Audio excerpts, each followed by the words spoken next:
تبذیرا.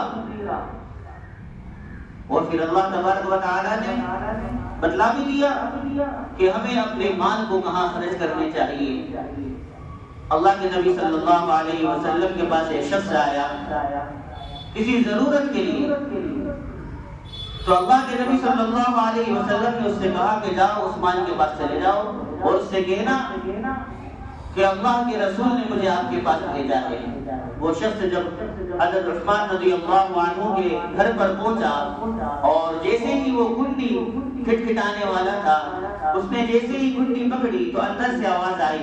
ابھی کھٹکھٹایا نہیں تھا, اس نے خالی کھڑا ہوا تھا, کنڈی کھٹکھٹانے والا تھا, تو اندر سے اس نے آواز سنی کہ حضرت عثمان رضی اللہ عنہ گھر میں یہ کہہ رہے ہیں کہ چراغ کی بتی کو ہلکی کر دو, تیل زیادہ جل جائے گا. اندر سے آواز آئی چراغ کی بتی کو ہلکا کر دو, تیل زیادہ جل جائے گا. جب اس شخص کے کان میں آواز پڑی تو اس نے دروازہ نہیں کھٹکھٹایا, واپس آ گیا اللہ کے نبی کے پاس اور کہنے لگا ہنس کر کے آپ نے کس کے پاس مجھے بھیج دیا کہ وہ تو ذرا سے تیل کے زیادہ جل جانے پر اپنے گھر والوں کو تنبیہ کر رہا ہے, تو مجھے کیا دے گا؟ اپنے گھر والوں کو ذرا سے تیل زیادہ جل جانے پر تنبیہ کر رہا ہے, ڈانٹ رہا ہے, تو مجھے کیا دے گا؟ اللہ کے نبی نے کہا تم نے کہا جا کر مجھ سے, حضرت عثمان سے کہا تم نے کہ مجھے اللہ کے نبی نے بھیجا ہے؟ اس نے کہا نہیں, میں تو یہ سن کر ہی واپس آ گیا. تو انہوں نے اللہ کے نبی صلی اللہ علیہ وسلم نے اس شخص سے کہا کہ جاؤ اور اس سے عثمان سے کہنا کہ مجھے اللہ کے نبی نے بھیجا ہے. اب یہ بیچارہ چلا وہاں سے یہ سوچ کر کیا دے گا, وہ خود گھر میں تنبیہ کر رہا تھا 10-20 روپے دے گا, چلے گئے یہ واپس دوبارہ دروازہ کھٹکھٹایا. عثمان رضی اللہ عنہ نے پوچھا کون؟ تو کہا مجھے اللہ کے نبی نے آپ کے پاس بھیجا ہے, فلاں فلاں ضرورت کری. اچھا اچھا آ جاؤ.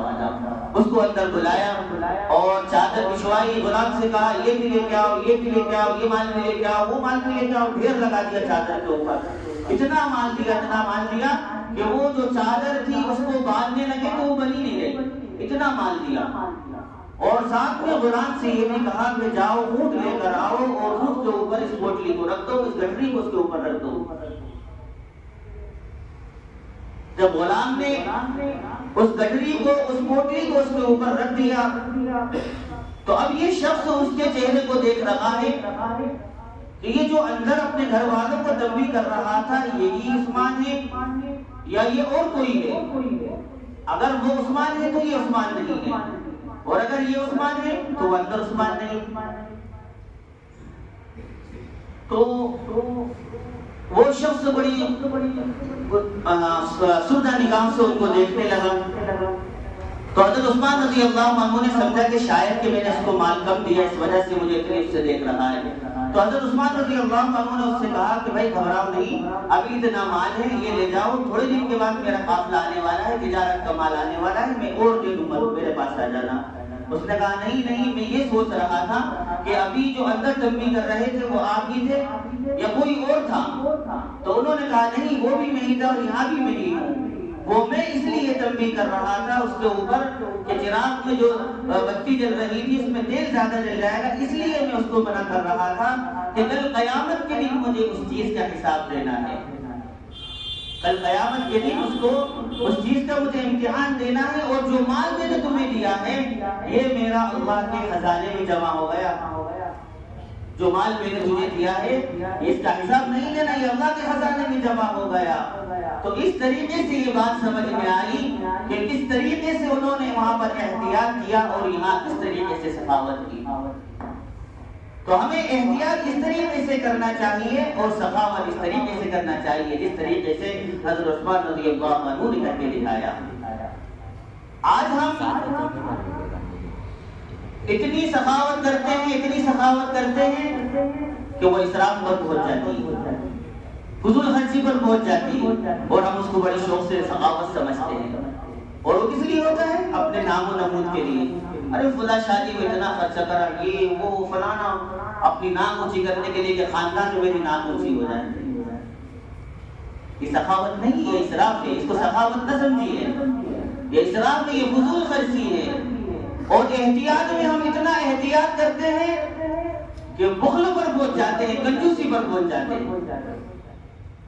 اب احتیاط کرتے ہیں تو اتنا احتیاط کرتے ہیں کہ بخل پر پہنچ جاتے ہیں، کنجوسی پر پہنچ جاتے ہیں. تو میرے محترم بزرگوں اور عزیز ساتھیوں، اللہ تبارک و تعالیٰ نے ہمیں جو مال دیا ہے اس کو ضرورت مندوں تک ہم پہنچائیں. اب سخی بنے. اللہ تبارک و تعالیٰ سخی کو پسند کرتا ہے، بخیل کو پسند نہیں کرتا.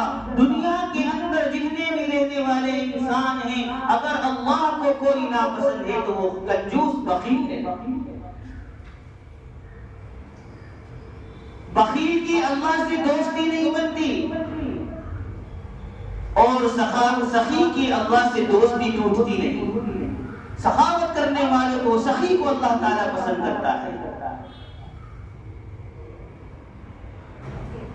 اس لیے میرے محترم بزرگوں اور عزیز ساتھیوں، اللہ نے اگر ہمیں مال دیا ہے تو ہم اس کو ضرورت مندوں تک، حاجت مندوں تک پہنچائے. اللہ تبارک و تعالیٰ نے ضرورت مندوں سے کہا کہ تم مجھ سے مانگو اور مالداروں سے کہا کہ تم ضرورت مندوں کو تلاش کرو.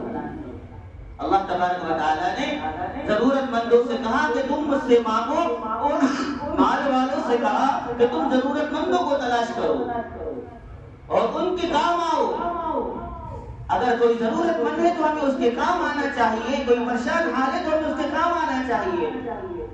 مدینے کے باہر ایک یہودی تھا، ایک بستی تھی جس کے اندر یہودی رہا کرتے تھے. وہاں ایک کنواں تھا، اس کا پانی میٹھا تھا. تو وہ کنواں جو تھا وہ یہودی کا تھا.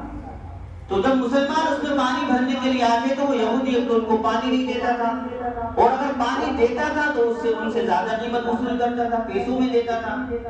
تو وہ لوگ اللہ کے نبی صلی اللہ علیہ وسلم کے پاس آئے اور اللہ کے نبی صلی اللہ علیہ وسلم سے شکایت کی کہ فلاں یہودی کا وہ کنواں